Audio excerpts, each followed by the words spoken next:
Recording in progress. وينفعنا ببركاتهم وأسرارهم وأنوارهم وعلومهم ونفحاتهم في الدين والدنيا والآخرة. الفاتحة. أعوذ بالله من الشيطان الرجيم. بسم الله الرحمن الرحيم.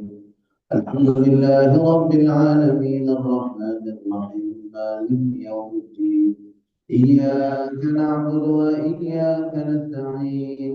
اهدنا الصراط المستقيم صراط الذين أنعمت عليهم غير المغضوب عليهم ولا الضالين. آمين. يا رب بالمصطفى قصيدنا واغفر لنا يا واسع الكرم.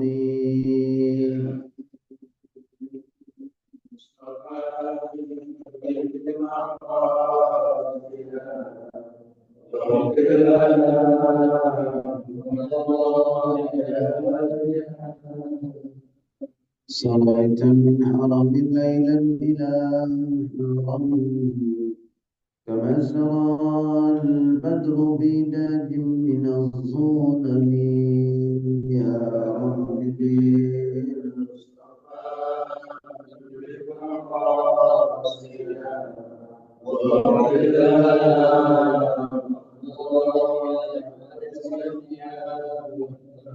يا نفس لا تقنطي من زلة عظمة إن الكبائر في الغفران كاللامم. يا رب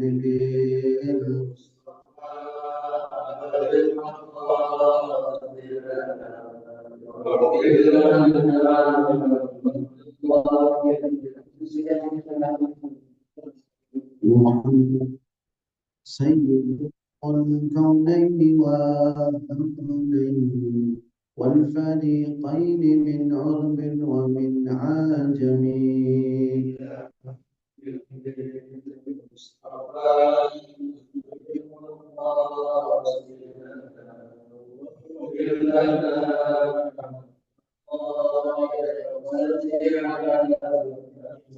اللهم صل وسلم وبارك عليه وعلى آله. بسم الله الرحمن الرحيم. السلام عليكم ورحمة الله وبركاته.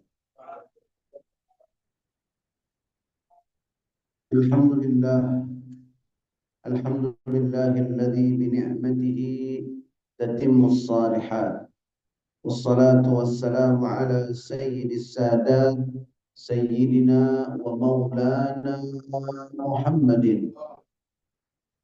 وعلى آله وصحبه أجمعين. أما بعد، قال الله سبحانه وتعالى في القرآن الكريم: أعوذ بالله من الشيطان الرجيم. بسم الله الرحمن الرحيم. قل هل يستوي الذين يعلمون والذين لا يعلمون إنما يتذكر أولو الألباب. صدق الله مولانا العظيم. Hadirin dan hadirat jemaah Majelis Ta'lim Masjid Jami' Al-Ikhlas yang insya Allah kita semua selalu dalam rahmat dan maghfirah Allah Subhanahu wa Ta'ala. Hadirin dan hadirat yang bergabung secara virtual melalui jaringan Majelis Ta'lim Madinah Quran, para musyrif dan santri pesantren Tahfiz Madinah Quran Sukabumi, Jawa Barat, yang insya Allah kita semua selalu bersama di dalam jalan Allah dan kebaikan. Alhamdulillah, kita bersyukur kepada Allah atas berbagai nikmat yang Allah limpah curahkan pada kita, wabil khusus nikmat iman dan nikmat Islam. Mudah-mudahan dengan iman dan Islam Allah bahagiakan dan selamatkan hidup kita, keluarga kita, anak-anak keturunan kita dunia dan akhirat. Mudah-mudahan dengan iman dan Islam Allah anugerahkan pada kita husnul khatimah dan mudah-mudahan dengan iman dan Islam Allah Subhanahu wa taala pertemukan kita dengan kekasih hati kita Nabi besar Muhammad sallallahu alaihi wasallam, meraih syafaat beliau, berkumpul bersama orang-orang yang saleh di dalam surganya Allah Subhanahu wa taala. Amin. Amin. Amin ya Allah ya Rabbal alamin. Jamaah rahimakumullah, dalam kesempatan taklim pagi hari ini kita akan membahas tentang perbedaan dan karakteristik masing-masing yatim, miskin, fakir, dan du'afa. Namun sebelum itu mohon berkenan untuk membacakan suratul Fatihah untuk almarhumah nenek kami tercinta yang merawat saya sejak saya berusia 11 bulan. Sehingga beliau rasanya bukan nenek lagi tetapi sudah menjadi ibu saya yang telah berpulang ke rahmatullah seminggu yang lalu. Semoga Allah Subhanahu wa taala mengampuni dosa-dosa beliau. Allah Subhanahu wa taala menerima segala amal ibadah beliau. Allah Subhanahu wa taala jadikan kubur beliau raudhah min riyadil jannah. Dan juga hadirin, mohon berkenan Fatihah ini kita khususkan untuk sahabat surga saya, yaitu Bapak Haji Ari Gunawan Muntono yang saat ini masih dalam proses perawatan, pengobatan. Kita doakan mudah-mudahan Allah Subhanahu wa taala sembuhkan penyakitnya, bersihkan penyakitnya, pulihkan kesehatan dan kekuatannya, dan Allah jadikan penyakitnya sebagai pelebur dan penggugur dosa-dosanya. Dan kita mendoakan mudah-mudahan Allah berkahi umur kita, Allah berkahi kesehatan kita, sehingga semakin bertambah umur kita, semakin sehat tubuh kita, semakin istiqamah dan bersemangat untuk terus beribadah kepada Allah Subhanahu wa taala. Ala hadhihi niyat wa likulli niyatin salihah, ala anna Allah yarhamil marhumah wa yashfi mardana wa mardal muslimin shifaan ajilan kamilan la yughadiru saqama. وإلى حضرة النبي محمد صلى الله عليه وسلم الفاتحة.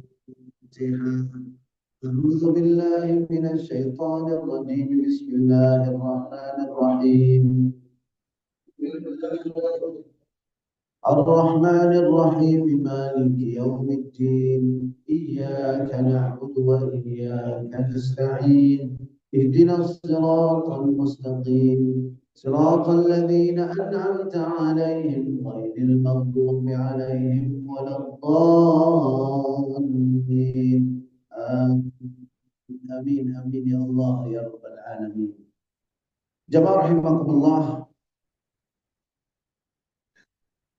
beberapa waktu yang lalu, tepatnya pada bulan Muharram tanggal 10, saya mendapat undangan di sebuah masjid yang besar milik salah satu instansi pemerintah. Saya diundang untuk menyampaikan tausiah. Dan acaranya waktu itu saya lihat di undangan dan di spanduk pada saat acara, judulnya adalah santunan anak yatim. Lalu kemudian acara demi acara disampaikan, dan tiba pada saat MC menyampaikan bahwa sesi berikutnya adalah penyerahan santunan kepada anak yatim. Lalu kemudian penerima santunan disebutkan namanya, dipanggil ke depan ke mimbar masjid. Lalu berdirilah berjajar, bersaf, berbaris, laki-laki sebelah kanan dan perempuan sebelah kiri. Sampai disebutkan oleh MC bahwa ini adalah penyerahan santunan, tidak ada yang istimewa. Namun begitu penerima santunan, para penerima santunan yang disebutkan namanya itu maju ke depan, saya heran karena yang menerima santunan ini kumisnya udah keren semuanya. Ya, tahu keren Pak? Keren apa keren? Hah? Ya. Kalau kita kan dulu pakai pensil tuh kalau kurang keren dikerengin gitu ya. Dulu kan kita kalau ujian Eptanas, Bapak-bapak tahu Eptanas? Eptanas tahu? Kita ngelingkerin itu ya, pakai itu kurang keren tuh kerengin lagi, kita kerengin gitu. Pakai apa yang bunder-bunder itu, Anda di scan ya. Bapak-bapak tahu Eptanas? Nah, yang tahu Eptanas berarti udah tua itu. Nah, orang sekarang nggak tahu Eptanas. Anak sekarang nggak tahu Eptanas. Sallu ala Muhammad. Saya heran hadirin yang maju ini semua kumisnya. Wah, padahal di spanduknya apa? Santunan anak yatim. Loh ini kelas masjid besar loh ya, masjidnya besar. Kemudian punya instansi pemerintah lagi. Akhirnya saya ubah rencana tausiah saya yang tadinya ingin menjelaskan tentang bulan Muharram gitu ya. Saya ubah menjadi tentang siapa itu yang disebut anak yatim. Saya udah siapkan resiko karena saya mengkoreksi, kan nggak semua orang terima dikoreksi, betul? Apalagi yang merasa lebih tinggi, begitu, ya. Tapi itulah kewajiban saya, kan? Ya walaupun ilmu masih sedikit, ilmu masih dangkal, tapi kayaknya ada juga yang manggil saya guru, gitu, ya. Nah seorang guru nggak boleh ngikutin murid, betul nggak Pak? Betul apa enggak? Kadang-kadang kalau guru ngikutin murid, gimana itu? Seharusnya murid yang ngikutin guru selama gurunya itu mengajak kepada Allah dan Rasulnya, selama gurunya itu berpegang teguh kepada Al-Quran dan Sunnah. Bukan ngaku-ngaku bisa bahasa semut lah. Ada nggak yang ngaku bisa bahasa semut? Hah? Bisa bahasa malaikat lah. Hati-hati hadirin sekalian ya. Nah akhirnya saya ubah temanya tentang yatim. Dengan resiko DKM itu nggak suka. Dengan resiko panitia juga tersinggung. Tapi saya tanggung resiko itu karena kewajiban saya adalah menyampaikan ajaran Rasulullah Sallallahu Alaihi Wasallam. Tentunya saya sampaikan dengan cara yang sopan, tidak vulgar menyalahkan, gitu kan? Tidak vulgar menyalahkan. Dan saya tetap sampaikan bahwa apa yang dilakukan hari ini insya Allah mendapatkan pahala dan keberkahan yang luar biasa dari Allah Subhanahu wa taala. Artinya acara ini tidak sia-sia. Cuma kedepannya tolong diperbaiki. Karena hadirin sekalian, istilah yatim, miskin, fakir, du'afa itu dibedakan di dalam Al-Quran. Nggak bisa misalkan anak yatim, ya udah pokoknya yang miskin, yang fakir, yang du'afa masukin aja ke situ, semuanya jadi anak yatim. Nggak bisa hadirin sekalian.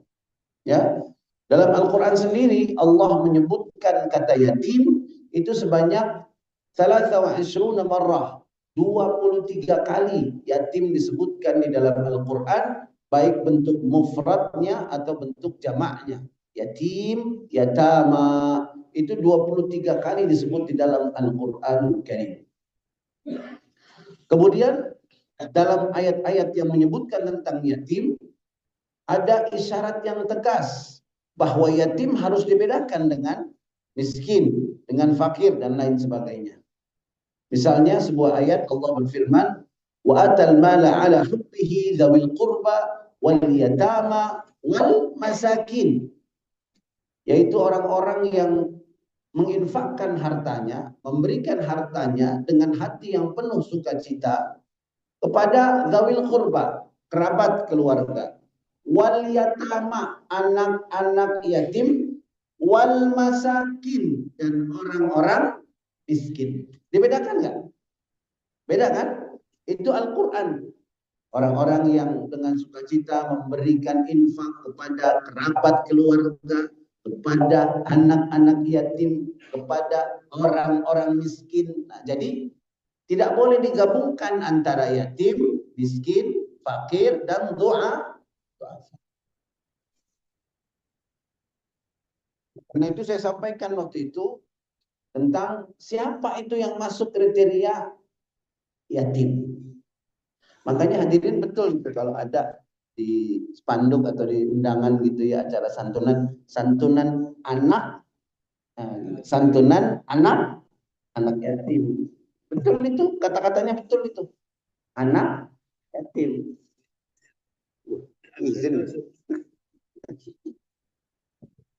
Luar biasa, dia punya acara, Masya Allah. Karena berat ke taklim, alhamdulillah ya. Sono jalan sini, nah, gitu tuh.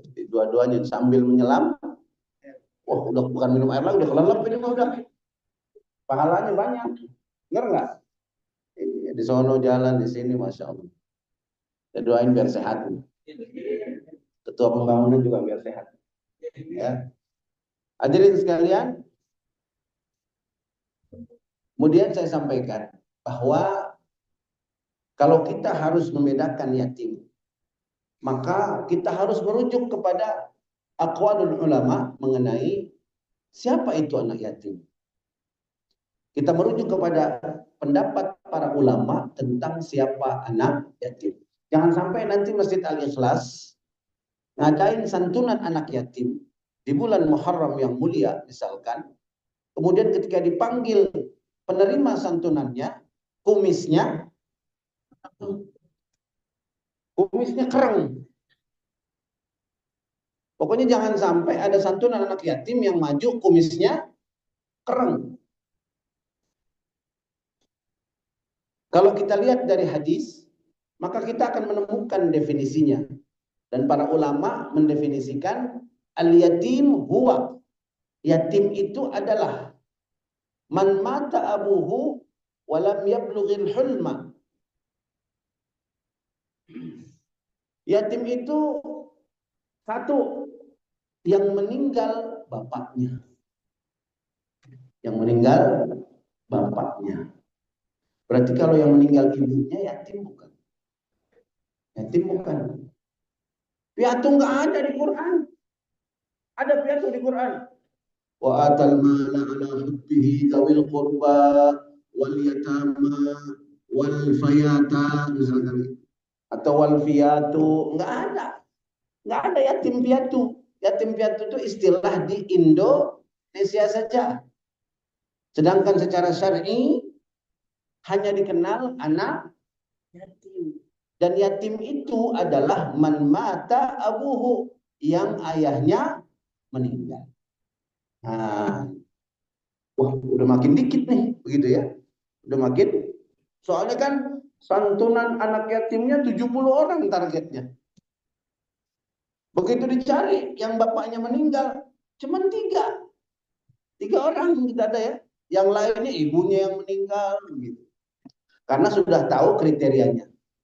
Kemudian yang kedua, walam yablughil hulm. Artinya belum balik. Makanya saya bilang tepat kalau disebut santunan anaknya. Ada anaknya itu tepat sekali itu. Santunan anak yatim. Anak yatim. Berarti yatim itu pasti masih anak-anak. Ya, Bapak Ibu ya. Santunan yatim itu berarti yatim itu masih anak-anak. Nggak ada yang kumisnya keren. Ya, nggak ada. Yang kedua syaratnya itu belum balik.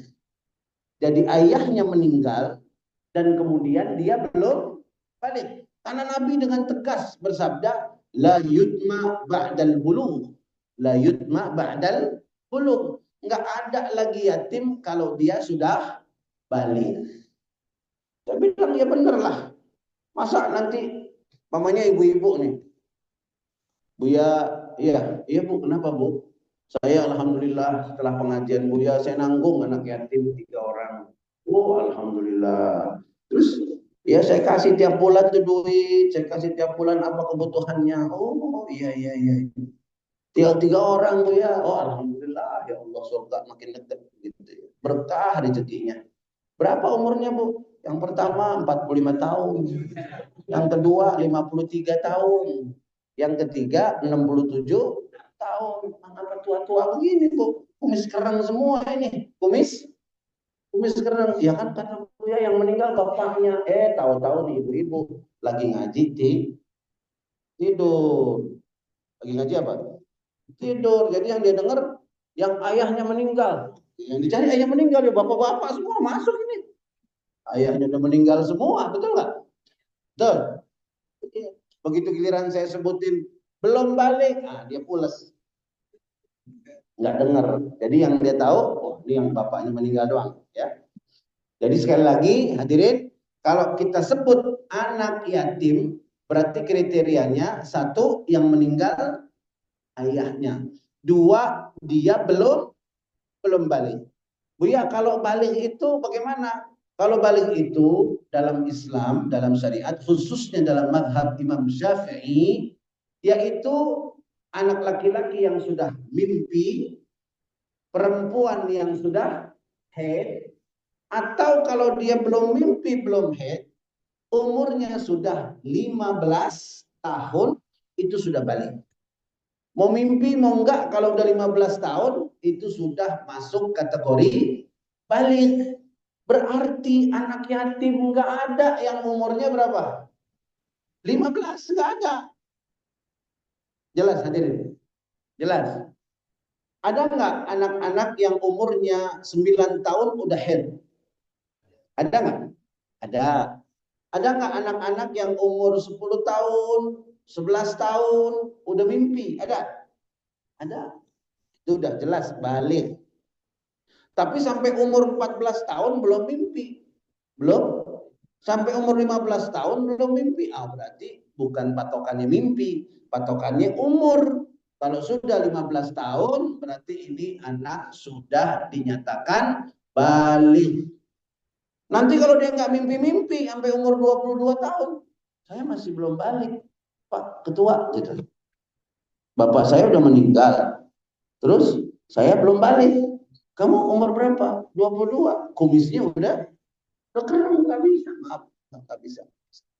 Kalau 15 tahun itu udah balik. Oh, gitu. Nah, ini makanya pentingnya ngaji ya. Pentingnya taklim. Jadi kita itu melangkah sesuai tuntunan, bukan melangkah sesuai madhab apa? Madhab meruya. Menurut saya kacau hidup kita.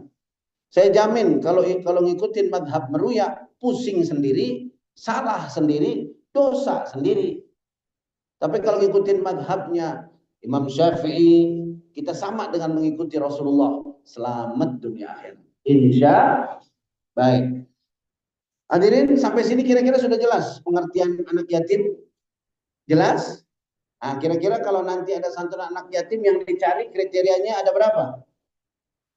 Ada berapa kriterianya anak yatim? 2. 1, yang meninggal ayahnya. Yang kedua, umurnya belum balik. Ingat ya, barangkali nanti masjid nih Al-Ikhlas pada saat peresmian gunting pita ya, sekaligus tahun depan nih insya Allah ya. Begitu gunting pita mau sekalian ngadain santunan anak yatim. Jadi jangan salah. Ntar kalau salah saya tegur nih. Tahun depan pas saya hadir acara peresmian Masjid Al-Ikhlas dengan santunan anak yatim. Begitu maju kumisnya terang, wah saya tegur itu. Ya. Karena kita udah ngaji ini. Kenapa hadirin dibedakan? Kenapa hadirin dibedakan? Karena Allah membedakan anak yatim dibanding yang lainnya.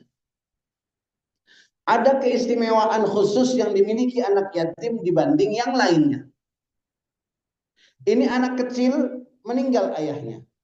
Hadirin sekalian, keistimewaan pertama anak yatim karena Rasulullah itu anak yatim. Betul? Rasulullah adalah anak yatim. Itu yang pertama. Yang kedua, hadirin sekalian, dalam hadis riwayat Abu Umamah Al-Bahili,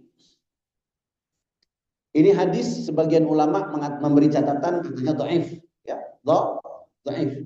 Tapi kalau ahlu sunnah wal jamaah jangan alergi sama hadis dhaif. Ya, ini hadisnya dhaif, oh udah berarti kita nggak pakai. Jangan. Dhaif itu ada peringkat-peringkatnya, ya, ada peringkat-peringkatnya.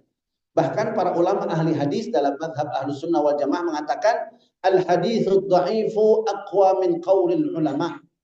Hadis dhaif yang tidak parah kedhaifannya itu lebih kuat sebagai sandaran daripada pendapat para ulama. Gitu. Jadi kalau ahlu sunnah nggak boleh alergi dengan hadis dhaif. Kecuali dalam masalah halal haram nggak boleh dipakai. Dalam masalah akidah nggak boleh dipakai. Tapi dalam masalah at-targhib wa tarhib, mendorong orang untuk meningkatkan amal soleh, kemudian memberi peringatan orang untuk menjauhi maksiat, itu boleh dipakai hadis dhaif. Dan hadis yang saya sampaikan saat ini, saya periksa, ternyata dia punya syawahid.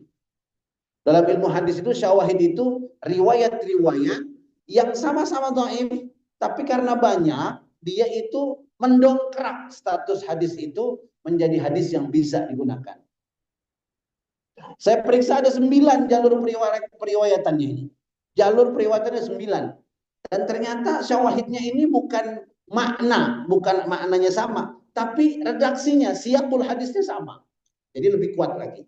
Jadi tenang aja bapak-bapak, ibu-ibu, walaupun saya sampaikan hadis ini hadis bisa kita jadikan sandaran. Ya. Hadis ini diriwayatkan oleh Abu Umamah Al-Bahili.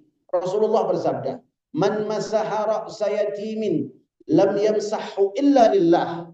Kana lahu bi kulli sya'ratin tamurru 'alaiha yaduh hasanatun." Sallu 'ala Nabi Muhammad. Hadirin, kata Nabi apa? Barang siapa yang membelai kepala anak yatim dan dia belai kepala anak yatim lillahi ta'ala, maka kata Nabi, setiap helai rambut yang terkena tangannya, yang terkena belayan tangannya, Allah akan anugerahkan untuk orang itu pahala yang tidak terhitung banyaknya. Hasanat itu jamak muannats salim. Ya. Artinya apa? Banyak sekali, dan itu bentuknya nakiroh. Jadi nggak bisa ditentukan berapa banyaknya. Banyak begitu kalau kata kita. Beda antara banyak dengan banyak. Bapak-bapak mau nggak dapat pahala yang banyak ini? Mau nggak? Mau apa nggak? Saya ulang nih hadirin, saya ulang. Mudah-mudahan setelah taklim ini pandangan kita kepada anak yatim berubah. Dan semangat kita cari anak yatim di keluarga kita, di lingkungan kita, begitu. Kata Nabi, barang siapa yang membelai kepala anak yatim karena Allah Ta'ala ikhlas lillahi Ta'ala, maka setiap helai, bukan paket satu kepala gitu, bukan. Setiap helai, coba. Setiap helai rambut yang ada di kepala anak yatim itu, yang terkena belayan tangan kita, dan kita belai dengan ikhlas karena Allah Ta'ala, pahalanya adalah Allah berikan tidak terhitung banyaknya untuk setiap helai rambut anak yatim. Enggak hebat itu anak yatim. Saya cari dalilnya. Barang siapa ada bapak-bapak membelai rambut temannya yang hadir di majelis taklim, setiap helai rambut dapat pahala tidak terhitung banyaknya, enggak ada. Kalau ada bapak-bapak saya udah uol-uol rambutnya.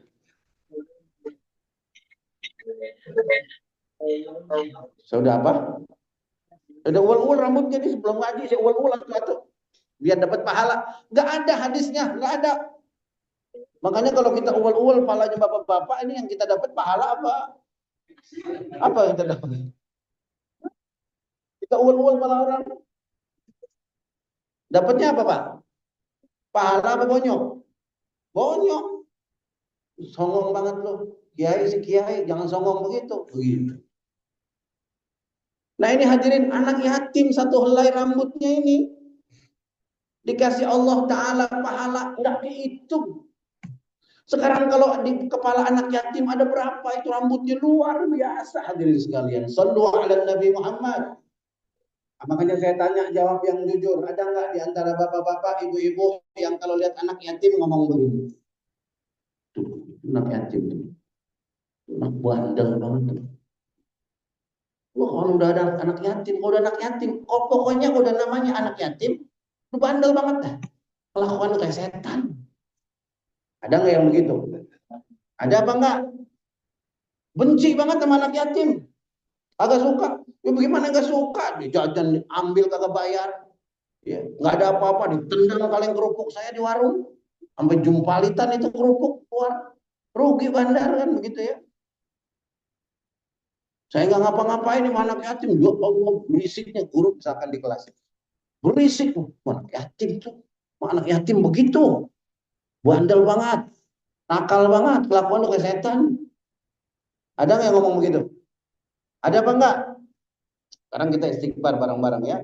Istighfar, kita ubah cara kita memandang anak. Astaghfirullah Rabbal baraya. Astaghfirullah minal khataya. Kira-kira kalau ketemu anak yatim sekarang bagaimana? Hah? Sekarang saya tanya hadirin, umpamanya bapak-bapak, ibu-ibu udah rapi mau kondangan. Udah rapi mau kondangan, pakai baju batik mahal, batik keris ya. Terus celana panjangnya udah disetrika, tengahnya jadi lancip banget. Berarti kan bagus setrikaannya. Sepatu udah mengkilap, disemir. Peci bagus, pecinya yang bagus begitu. Ya, jarang orang kondangan pakai sarung ya, jarang nggak? Ya, tapi kalau saya sering kondangan pakai sarung. Kalau ada juga itu, ada orang kalau pakai sarung mereknya ditaruh di tengah di belakang. Ada nggak? Nah, itu bapak-bapak ini kerjanya. Lagi sholat kita bisa lihat, oh di mangga. Itu sebelahnya apa? Atlas ya. Sebelahnya apa lagi? Wadimor. Sebelahnya gajah. Ya duduk. Yang sebelahnya BHS tapi KW. Sarung Samarinda bukan asli ini kayaknya. Ya nggak apa-apa, saya ntar pada rubah semua lagi diputer. Enggak. Saya nggak nyalahin, boleh. Nah, hadirin, udah rapi ceritanya nih. Mau berangkat, buka gerbang, melihat anak yatim. Anak yatimnya lagi main sama teman-temannya. Oh, kata Pak Kiai, itu ada anak yatim tuh. Peluang saya dapat pahala berlimpah tidak terhitung, hanya sekedar membelai rambutnya lillahi ta'ala. Istimewa nggak anak yatim, Pak? Istimewa. Begitu kita belai, kita panggil. Kita belai. Kenapa sih Pak manggil-manggil aku?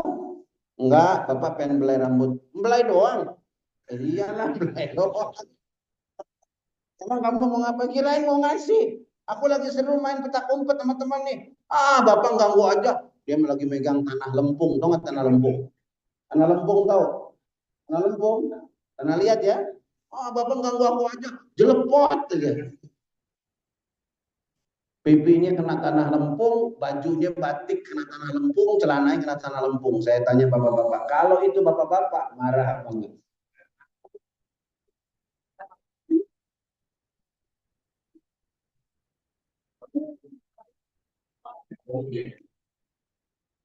Marah apa enggak? Ya, kalau marah taklim saya gagal ini. Gagal udah. Marah apa enggak? Saya ulang lagi. Saya ulang lagi. Ini kadang-kadang begini sih emang mainnya main perasaan nih. Madhabnya meruyak nih. Ngebelai pala anak yatim, pahalanya gimana? Setiap helai yang kita belai dapat pahala yang tidak terhitung banyaknya. Kita belai pala anak yatim, satu helai dapat pahala yang banyak. Hadirin, innal hasanati yudhibnas sayyi'at. Kebaikan pahala itu bisa menghapus dosa-dosa kecil. Artinya kalau kita belai kepala anak yatim, kita dapat pahala yang begitu banyak. Dosa-dosa kecil kita bersih, hadirin sekalian. Nah kalau dosa-dosa kecil kita bersih, hadirin, kira-kira kita nanti ringan nggak masuk dalam surga? Sekarang saya tanya bapak-bapak, ibadahnya bagus apa enggak? Hah?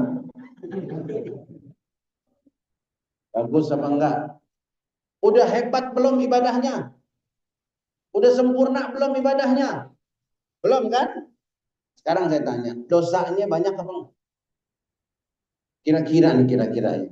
Jawab yang jujur nih, kita habis subuh nih lagi pengajian. Kalau nggak jujur kita bisa kualat ya. Banyakan dosa apa banyakan ibadah kita? Kan jujur tuh bagus tuh. Pertanyaan berikutnya, pengen masuk surga nggak? Oke, semua pengen masuk surga. Sekarang, surga itu buat orang-orang yang bersih, betul nggak? Bapak-bapak, ibu-ibu, saya juga banyakkan dosa sama ibadah. Kira-kira kalau hitung-hitungan masuk surga, itu masuk surga nggak? Masuk surga apa enggak? Enggak kan? Nah, yang kita harapin apa biar masuk surga? Apa? Yang kita harapin itu ada, kalau orang gajian namanya insentif gitu ya. Syafaat dari Nabi, gitu kan? Syafaat dari orang tua, syafaat dari keluarga, syafaat dari anak yang hafal Quran, betul? Salah satunya dari anak.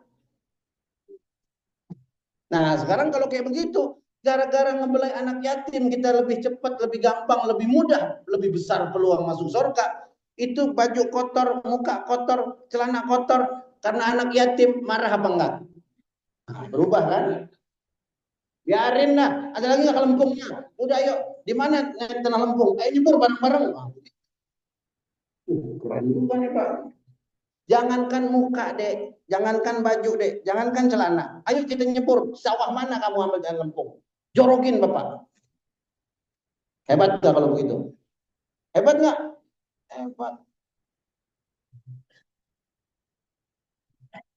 Ini kalau kejadian benar, kira-kira bapak-bapak sanggup nggak nahan emosi? Sanggup kalau ingat apa? Sor, ya baru tanah lempung. Betul apa enggak? Tapi kalau pengajiannya belum meresep, udah ditabok itu anak. Melintir. Betul nggak? Begitu emosi mau naik, astagfirullahaladzim. Dia baru ngasih saya pahala yang banyak. Saya cuma dikasih lempung di muka, di baju, di celana, udah marah sama dia. Astagfirullah. Sini dek. Apalagi sih Pak? Mau ke dalam, ke dalam. Emang aku mau dikasih apa? Ah, kalau kamu mau ke dalam, nanti Bapak kasih banyak. Ya udah aku ikut. Oh, gitu. Ya. Bari jalan ditendang bapaknya betisnya. Namanya juga anak yatim. Marah nggak? Astagfirullahaladzim. Luar biasa. Begitu ya. Sini sayang dibelai lagi. Cakep nggak begitu? Bapak-bapak harus bisa. Kita harus bisa ya. Harus. Kalau kita ingat apa yang kita dapat. Masya Allah. Kita bisa sabar kok. Bener nggak? Bapak-bapak kalau umpamanya disuruh datang sama ketua DKM jam 2 malam. Jam 2 malam nih. Suruh datang ke masjid. Pada datang nggak? Pada datang nggak? Kan nanya dulu. Mau ngapain ini Pak Ustadz? Undang jam 2 malam. Diumumin sama ketua DKM bahwa jam 2 malam akan ada pembagian amplop masing-masing 10 juta. Datang nggak? Datang apa enggak? Datang apa enggak? Datang. Ngantuk-ngantuk di belakang 10 juta. Gitu. Karena kita tahu apa yang bakal kita dapat. Ini anak yatim luar biasa hadirin sekalian. Luar biasa. Ada orang nyumbang beri santunan anak yatim. Diundanglah 100 anak yatim ke rumahnya. Setelah diundang anak yatim karena dia dengar pengajian dari rumah, kemudian dia belai ini kepala anak yatim. Dikasih amplop, dikasih bingkisan. Habis itu media nyorot. Habis itu dibikin video. Habis bikin video, begitu pembukaan videonya, Bapak Ujang Sutarman, calon DPRD DKI Jakarta, pilih dan coblos. Wah. Pilih dan coblos. Wakil rakyat yang betul-betul merakyat. Kasih di video dia lagi ngasih anak, disorotin, disenyum sama anak yatim sambil dibelai. Gitu. Di hatinya yang paling gede itu niat supaya dia kelihatan merakyat, dia kelihatan dermawan, sehingga nanti orang pada milih dia. Nah kalau yang model begini, ngebelai anak rambut, ngebelai apa? Anak yatim rambutnya, dapat nggak pahala yang banyak begitu? Dapat apa enggak? Enggak dapat. Karena ada syaratnya. Man masaha ra'sa yatimin lam yamsahu illa lillah. Nah, ini syaratnya. Kalau Nabi bilang barang siapa yang membelai anak yatim saja, dapat dia pahala. Tapi karena ada barang siapa membelai kepala anak yatim hanya karena Allah Ta'ala. Enggak ada tujuan lain. Lillahi, mengharapkan pahala yang begitu berlimpah. Karena kasih sayangnya kepada anak yatim, maka dia akan dapat pahala yang tidak terhitung. Enggak sembarangan hadirin sekalian. Kira-kira kalau ketemu anak yatim udah berubah nggak kita ini? Anak yatimnya bandel, sayang nggak kita? Anak yatimnya nakal, sayang nggak kita? Yang kita lihat nakalnya, bandelnya, atau yang kita lihat anak yatim ini menghantarkan kita ke surganya. Nah, gitu ya. Begitu lihat anak yatim, wah ini surga saya nih, sini-sini, gitu. Tahu-tahu beneran dilempar lempung, oh bener Bu ya cerita waktu ngaji itu ya. Saya dites ini, nggak marah, insya Allah nggak marah. Alhamdulillah.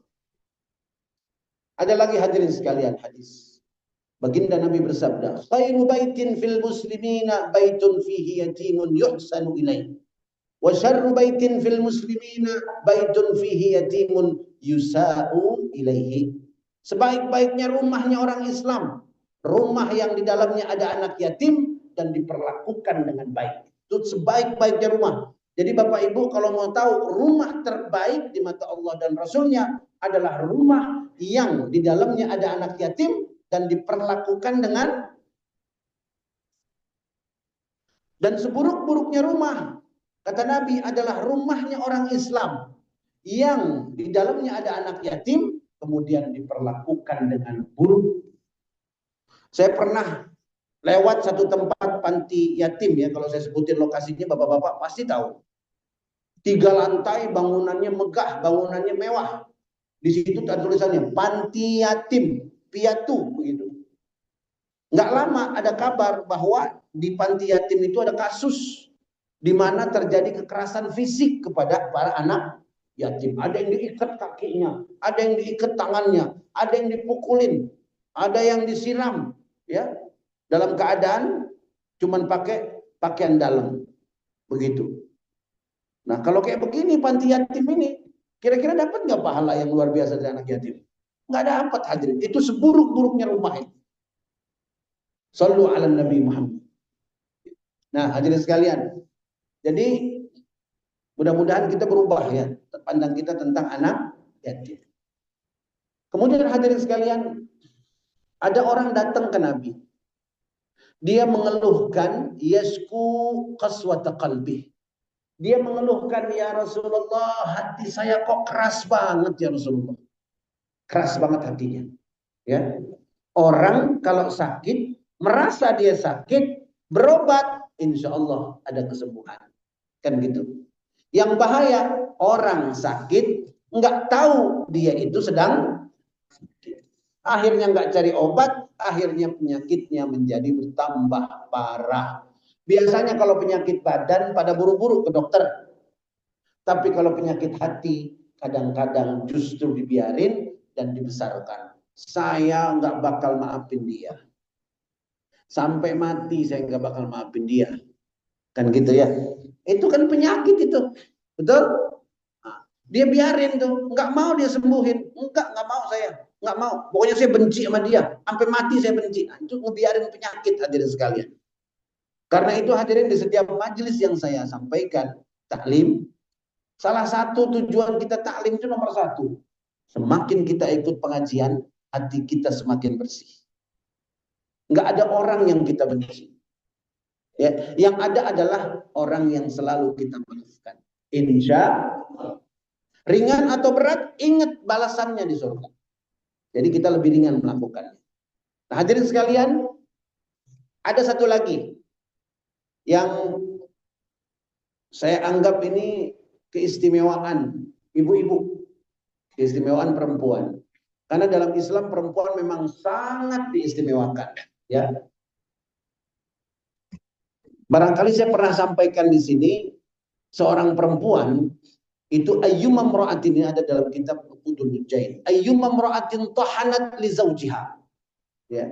Kalau ada istri masak gandum untuk suami, itu kalau di Arab makannya gandum, kalau di Indonesia makannya, barang siapa yang masakin nasi istri ini buat suaminya, syaratnya dia ikhlas, enggak cembedut.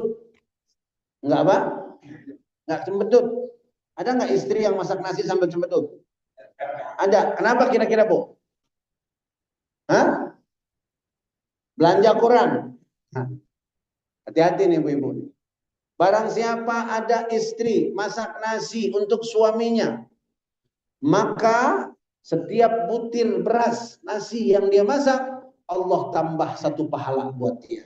Allah ampuni satu dosanya. Allah angkat derajat perempuan itu satu derajat lebih tinggi dari sebelumnya. Masya Allah. Itu kalau istri kita lagi masak nasi, satu butir dapat satu pahala, satu butir diampuni satu dosa, satu butir diangkat derajat perempuan itu satu derajat lebih tinggi dari sebelumnya. Nah, dia masak sekarang seliter setengah. Berapa butir itu? Seliter setengah ada 100 butir. Oh, lebih 300. Ini kayak pernah ngitung aja sih. Banyak nggak? Tuh perempuan tuh, Bu. Makanya saya kalau istri saya lagi masak nasi, ya Allah, saya ngiri banget. Kenapa? Saya cari di kitab-kitab hadis. Barang siapa ada bapak-bapak yang masak nasi buat bininya sama anak-anaknya, maka setiap butir ditambah pahala, dihapus dosa, diangkat derajatnya. Gak ada ketemu, Pak. Gak ada ketemu. Yang ada Ibu luar biasa. Makanya hadirin, luar biasa ini, luar biasa hadirin ya. Istri kita. Nah, apalagi nih dalam hadis dalam Sahih Imam Bukhari disebutkan nanti kalau nanti hari akhirat itu pintu surga tidak akan dibuka kecuali setelah diketuk oleh Rasulullah. Betul? Yang lain itu nggak bakal dibuka siapapun karena pintu surga hanya diperintahkan oleh Allah terbuka ketika diketuk oleh Rasulullah. Begitu diketuk oleh Nabi, ditanya sama malaikat penjaga pintu surga, siapa yang ngetuk pintu? Kata Nabi apa? Muhammad. Sallu ala Nabi Muhammad. Nabi nggak bilang Nabiullah, Nabi nggak bilang Rasulullah, Nabi bilang Muhammad, nggak pakai gelar. Itu juga jadi pelajaran buat saya, ya Allah. Berarti gelar-gelar itu ya Allah luar biasa. Jangan sampai bikin kita jadi Fir'aun. Gelar dia profesor, apalagi doktor, apalagi profesor, doktor, terus insinyur, apalagi haji, atau kiai haji, nah, gitu. Harusnya di belakang. Ujang apa tadi? Sutarman ya, nggak ada nama Ujang Sutarman ya? Ujang Sutarman, LC, SA. MH, MSC, MBA, MBR. Lengkap depan sama belakang. Kagak disebut gelarnya. Pas MC sambutan, ngambek pulang. Bapak mau kemana, Pak? Bapak kan sambutan. Nggak mau. Kenapa emang? Gelar saya capek-capek nggak disebutin. Dipanggil Ujang doang. Nah, Ujang memang saudara gua loh. Ini Ujang doang. Kenapa Bapak? Enggak, saya profesor. Kenapa nggak disebut? Ya Allah, malu kita hadirin, betul nggak? Rasulullah Muhammad buka pintu surga pakai nama doang Rasulullah. Itu nunjukin betapa tawaduknya Nabi besar Muhammad Sallallahu alaihi wasallam. Gelar-gelar dunia itu di dunia semua berhentinya, betul nggak? Makanya jangan sampai bikin kita jadi Fir'aun. Begitu dibuka pintu surga, Nabi masuk surga. Begitu Nabi masuk surga, di sebelahnya ini ada perempuan, hadirin sekalian, di hadisnya. Di sebelahnya ada perempuan. Kata Nabi, ini perempuan saya julukin Saf'aul Khaddain. Saf'aul Khaddain. Saf'a'u artinya itu nih ibu-ibu nih, perempuan. Saf'a'u artinya adalah imra'atun, wanita yang fihi as-sawad fi al-khaddain min atharit ta'am. Di pipinya itu ada bintik-bintik hitam. Nah, ada bintik-bintik hitam. Jadi bukan pakai skincare yang mahal-mahal. Ya, yang masuk surga nanti yang di pipinya ada bintik-bintik hitam. Wah, bapak-bapak kira nih, tuh dengerin Bu. Yang masuk surga sama Nabi Bu, yang bintik pipinya bintik-bintik, udah skincare nggak usah beli lagi. Jangan